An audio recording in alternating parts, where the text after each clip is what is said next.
Hello ಸ್ನೇಹಿತರೆ, ಎಲ್ಲರಿಗೂ ನಮಸ್ಕಾರ. ಕಾವ್ಯ ಯೂಟ್ಯೂಬ್ ಚಾನಲ್ಗೆ ಎಲ್ಲರಿಗೂ ಸ್ವಾಗತ. ಈ ದಿನ ನಾನು ಅಕ್ಕಿ ಶಾವಿಗೆ ಹೇಗೆ ಮಾಡಬೇಕು ಅಂತ ತೋರಿಸ್ಕೊಡ್ತೀನಿ. ತುಂಬ ಸಿಂಪಲ್ಲಾಗಿ ಅಕ್ಕಿ ಶಾವಿಗೆ ಮತ್ತು ಕಡಲೆಪಪ್ಪು ಪೌಡರು ಮತ್ತು ಕಾಯಿ ಹಾಲು ಹೇಗೆ ಮಾಡಬೇಕು ತೋರಿಸ್ಕೊಡ್ತೀನಿ. ಬೇಕಾದ ಪದಾರ್ಥ ಮಾಡೋ ವಿಧಾನ ತೋರಿಸ್ತೀನಿ. ತುಂಬ ಸಿಂಪಲ್ಲಾಗಿ ಎಲ್ಲರೂ ಟ್ರೈ ಮಾಡ್ಬೋದು. ಇದನ್ನ ಒತ್ತು ಶಾವಿಗೆನ ಬೇಕಾದ ಪದಾರ್ಥ ಮಾಡೋ ವಿಧಾನ ತೋರಿಸ್ತೀನಿ. ಅದಕ್ಕಿಂತ ಮುಂಚೆ ನಾನು ವೀಡಿಯೋ ಸಬ್ಸ್ಕ್ರೈಬ್ ಮಾಡ್ಕೊಳ್ಳಿ ಅಂದರೆ ಹೀಗೆ ಸಬ್ಸ್ಕ್ರೈಬ್ ಮಾಡ್ಕೊಳ್ಳಿ. ಹಾಗೆ ಮೇಲಿರೋ ಬೆಲ್ ಬಟನ್ ಕ್ಲಿಕ್ ಮಾಡಿ ಲೈಕು ಶೇರು ಕಮೆಂಟ್ ಮಾಡೋದು ಮರಿಬೇಡಿ. ಈಗ ಬನ್ನಿ ಹೇಗೆ ಮಾಡಬೇಕು ಅಂತ ತೋರಿಸ್ಕೊಡ್ತೀನಿ.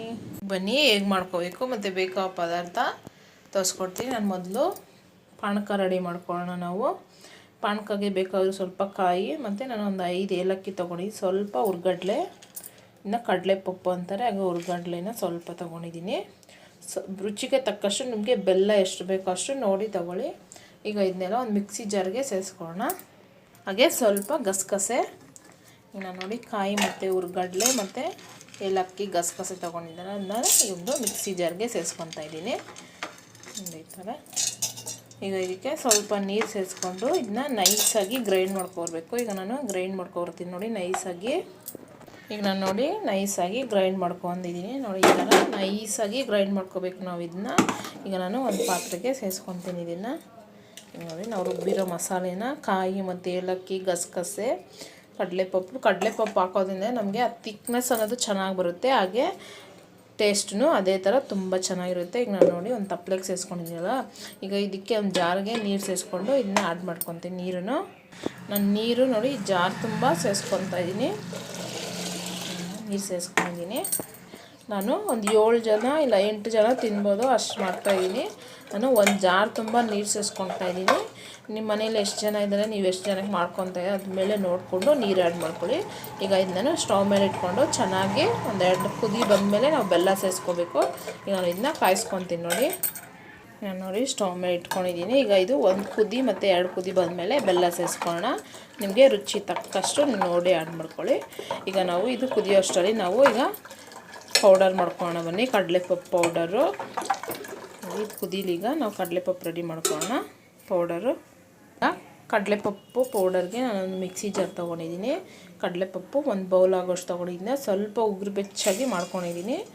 ನಾವು ಹಾಗೆ ತಣ್ಣಗೆ ಹಾಕ್ಬಿಟ್ರೆ ನಮಗೆ ಪೌಡರ್ ಅನ್ನೋದು ಚೆನ್ನಾಗಿರೋದು. ಸುಮ್ಮನೆ ಈ ಥರ ಬಿಸಿ ಮಾಡಿಕೊಂಡ್ರೆ ಸಾಕು. ಈಗ ಇದನ್ನ ನಾನು ನೈಸಾಗಿ ಗ್ರೈಂಡ್ ಮಾಡ್ಕೊಬರ್ತೀನಿ. ನಿಮ್ಮ ಹತ್ರ ಹುಚ್ಚೆಳ್ಳಿದ್ರೂ ಅದು ಪೌಡ್ರ್ ಮಾಡ್ಕೊಬೋದು. ಈ ಒತ್ತು ಶಾವಿಗೆಗೆ ಈ ಥರ ಪೌಡರ್ ಇದ್ರೇ ತುಂಬ ಚೆನ್ನಾಗಿರುತ್ತೆ. ಈಗ ನಾನು ಇದನ್ನ ಪೌಡರ್ ಮಾಡ್ಕೊಬರ್ತೀನಿ ನೋಡಿ. ನೀರು ಹಾಕ್ದಿರೇ ಪೌಡರ್ ಮಾಡ್ಕೋಬೇಕು. ಈಗ ನಾನು ಪೌಡರ್ ಮಾಡ್ಕೊಬರ್ತೀನಿ. ಈಗ ಇದನ್ನ ನೋಡಿ ನಾನು ಪೌಡರ್ ಮಾಡ್ಕೊಂಡಿದ್ದೀನಿ. ಈಗ ನಾನು ಇದನ್ನ ಒಂದು ಬೌಲ್ಗೆ ಸೇರಿಸ್ಕೊತೀನಿ. ಈ ಪೌಡರ್ನ ನಾನು ಒಂದು ಬೌಲ್ಗೆ ಸೇರಿಸ್ಕೊತೀನಿ. ಇದಕ್ಕೆ ಸ್ವಲ್ಪ ಬೆಲ್ಲ ಸೇರಿಸ್ಕೊಳ್ಳೋಣ. ನೋಡಿ ಈ ಥರ ಸ್ವಲ್ಪ ಪುಡಿ ಬೆಲ್ಲನ ಸೇರಿಸ್ಕೊಳ್ಳಿ. ಒಂದು ಸ್ವಲ್ಪ ಸೇರಿಸ್ಕೊತೀನಿ ನಾನು. ಈಗ ಪುಡಿ ಬೆಲ್ಲ ಸೇರಿಸ್ಕೊಂಡು ಈಗ ಒಂದು ಸತಿ ಸ್ಪೂನಲ್ಲಿ ಮಿಕ್ಸ್ ಮಾಡ್ಕೊಳ್ಳೋಣ. ಕಡಲೆಪಪ್ಪು ಪೌಡರ್ಗೆ ನಾನು ಬೆಲ್ಲ ಸೇರಿಸ್ಕೊಂಡಿದ್ದೀನಿ. ಈಗ ಇದನ್ನ ಒಂದು ಸೈಡ್ಗೆ ಇಟ್ಕೊಳ್ಳೋಣ. ಈಗ ಪಾನಕ ನೋಡೋಣ ಬನ್ನಿ. ಈಗ ನೋಡಿ ಪಾನಕನೂ ಕುದಿ ಬರ್ತಾಯಿದೆ. ಒಂದು ಸತಿ ಮಿಕ್ಸ್ ಮಾಡ್ಕೊಳ್ಳೋಣ. ಈಗ ನಾವು ಬೆಲ್ಲ ಸೇರಿಸ್ಕೊಳ್ಳೋಣ. ಈಗ ನಿಮ್ಮ ರುಚಿ ತಕ್ಕಷ್ಟು ನೀವು ಸೇರಿಸ್ಕೊಳ್ಳಿ. ನಾನು ಬೆಲ್ಲನ ಸೇರಿಸ್ಕೊತೀನಿ ನೋಡಿ. ಬೆಲ್ಲನ ಸೇರಿಸ್ಕೊತಾ ಇದ್ದೀನಿ.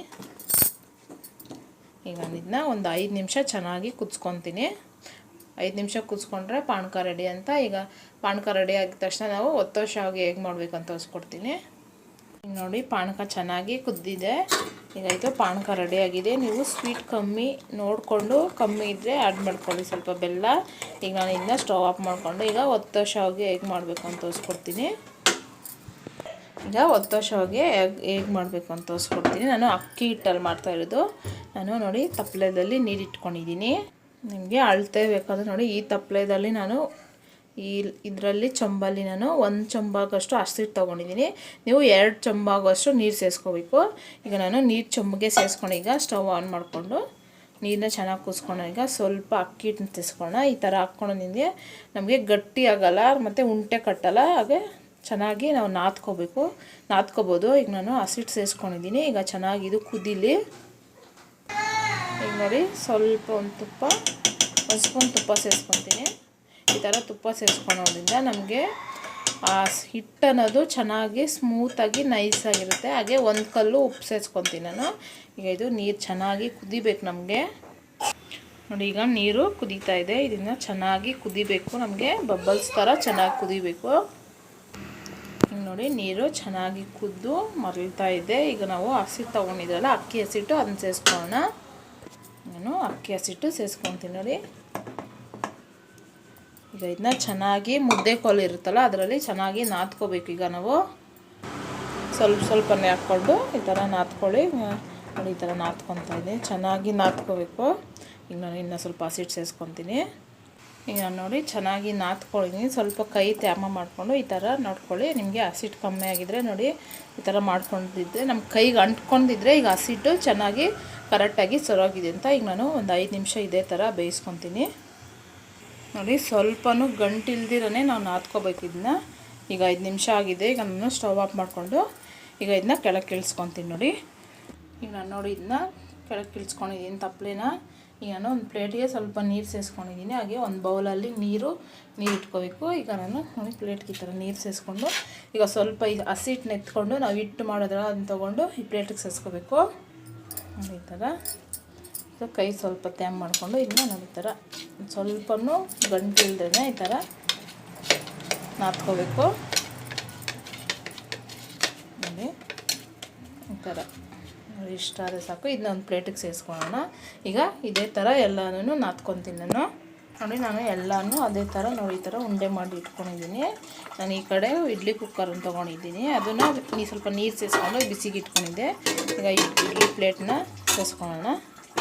ನೀರು ಸ್ವಲ್ಪ ಚೆನ್ನಾಗಿ ಕುದಿಬೇಕು.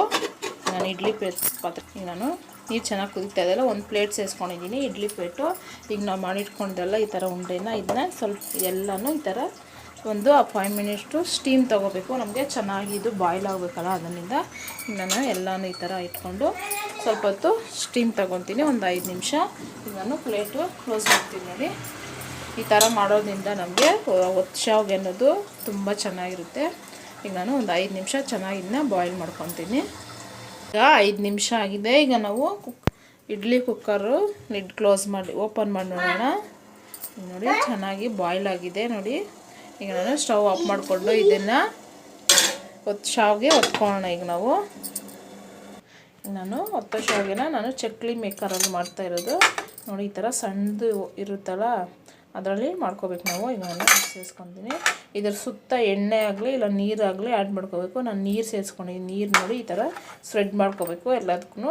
ಈಗ ನಾವು ಮೊದಲೇ ಉಂಡೆ ಮಾಡ್ಕೊಂಡಿದ್ದ ಒಂದು ಉಂಡೆ ಎತ್ತಿ ಇದ್ರೊಳಗೆ ಸೇರಿಸ್ಕೊತೀನಿ ನೋಡಿ. ಬಿಸಿ ಇದ್ಲಾಗೆ ನಾವು ಈ ಥರ ಮಾಡ್ಕೋಬೇಕು.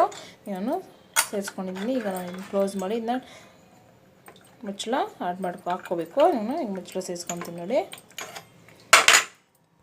ಈಗ ನಾನು ನೋಡಿ ಮುಚ್ಚಳನ ಟೈಟಾಗಿ ಸೇರಿಸ್ಕೊಂಡು ಈಗ ನಾವು ಈ ಥರ ಸುತ್ಕೋಬೇಕು ನೋಡಿ. ಈ ಥರ ನಮಗೆ ಸುತ್ತೋದಿದ್ರೆ ತುಂಬ ಚೆನ್ನಾಗಿ ಆಗುತ್ತೆ. ನಿಮ್ಮ ಹತ್ರ ಸುತ್ತೋದಿಲ್ಲ ಅಂದ್ರೂ ನೀವು ಚಕ್ಲಿ ನಿಮ್ಮ ಹತ್ರ ಶಾವಿಗೆ ಒತ್ತೋದಿದ್ರೆ ನೀವು ಅದರಲ್ಲೂ ಮಾಡ್ಕೋಬೋದು. ಈಗ ನಾನು ನೋಡಿ ರೌಂಡಾಗಿನ ಶಾವಿಗೆನ ಒತ್ಕೊತಾ ಇದ್ದೀನಿ. ನೋಡ್ತಾ ಇದ್ದೀರಲ್ಲ ನೋಡಿ. ಈ ಥರ ನಿಮಗೆ ಯಾವ ಶೇಪಲ್ಲಿ ಬೇಕು ಎಷ್ಟು ಬೇಕೋ ಅಷ್ಟು ಒತ್ಕೋಬೋದು. ನೀವು ಚಿಕ್ಕದಾಗಿ ಬೇಕಾದ್ರೂ ಒತ್ಕೋಬೋದು. ನಾನು ಚಿಕ್ಕದಾಗಿ ಉಂಡೆ ಮಾಡ್ಕೊಂಡಿದ್ದರಿಂದ ಅದರಿಂದ ನಾನು ಎಲ್ಲನೂ ಒತ್ಕೊತೀನಿ. ಈ ಥರ ನೋಡ್ತಾ ಇದ್ದೀರಲ್ಲ ನೋಡಿ ಎಷ್ಟು ಚೆನ್ನಾಗಿ ಬರ್ತಾಯಿದೆ ಅಂತ. ಒತ್ತೋ ಶಾವಿಗೆ ಸಿಂಪಲಾಗಿ ಮನೆಯಲ್ಲೇ ತಿನ್ನಬೇಕಂದಾಗ ಮಾಡ್ಕೋಬೋದು ನೀವು ನೋಡಿ. ನೋಡಿ ಶಾವಿಗೆ ರೆಡಿಯಾಗಿದೆ. ಈಗ ತೋರಿಸ್ತೀನಿ. ಈಗ ನೋಡಿ ಒತ್ತೋ ಶಾವಿಗೆ ರೆಡಿಯಾಗಿದೆ. ನಾನು ಇದೇ ಥರ ಎಲ್ಲನೂ ಒತ್ಕೊಂಡು ತೋರಿಸ್ಕೊಡ್ತೀನಿ ನೋಡಿ. ತೋರಿಸ್ತೀನಿ ನಾನೀಗ. ಅಕ್ಕಿ ಒತ್ತೋ ಶಾವಿಗೆ ರೆಡಿಯಾಗಿದೆ. ಈಗ ನಾನು ಕಾಯಿ ಹಾಲು ಮತ್ತು ಪೌಡರ್ ಮಾಡ್ಕೊಂಡಿದ್ದೆ ಅದನ್ನು ತೋರಿಸ್ತೀನಿ ನೋಡಿ. ಅಕ್ಕಿ ಒತ್ತು ಶಾವಿಗೆ ಕಾಯಿ ಹಾಲು ಮತ್ತು ಕಡಲೆಪಪ್ಪು ಪೌಡರ್ ರೆಡಿಯಾಗಿದೆ ನೋಡಿ. ಅಕ್ಕಿ ಒತ್ತು ಶಾವಿಗೆ ನೋಡಿ ಎಷ್ಟು ಚೆನ್ನಾಗಿ ನೋಡಿ ಕಾಣಿಸ್ತಾ ಇದೆ ಅಂತ. ನಾನು ಇನ್ನೊಂದು ವೀಡಿಯೋದಲ್ಲಿ ರಾಗಿ ಶಾವಿಗೆ ಹೇಗೆ ಮಾಡಬೇಕು ಅಂತ ತೋರಿಸ್ಕೊಟ್ಟಿದ್ದೀನಿ ನೋಡಿ, ಮಾಡ್ಕೊಳ್ಳಿ. ಈಗ ಈ ರೆಸಿಪಿ ನಿಮ್ಗೆ ಇಷ್ಟ ಆದಲ್ಲಿ ಮನೇಲಿ ಟ್ರೈ ಮಾಡಿ. ಹೇಗೆ ಬಂತು ಅಂತ ಕಮೆಂಟು ಲೈಕು ಶೇರ್ ಮಾಡೋದು ಮರಿಬೇಡಿ. ಈಗ ಬಾಯ್.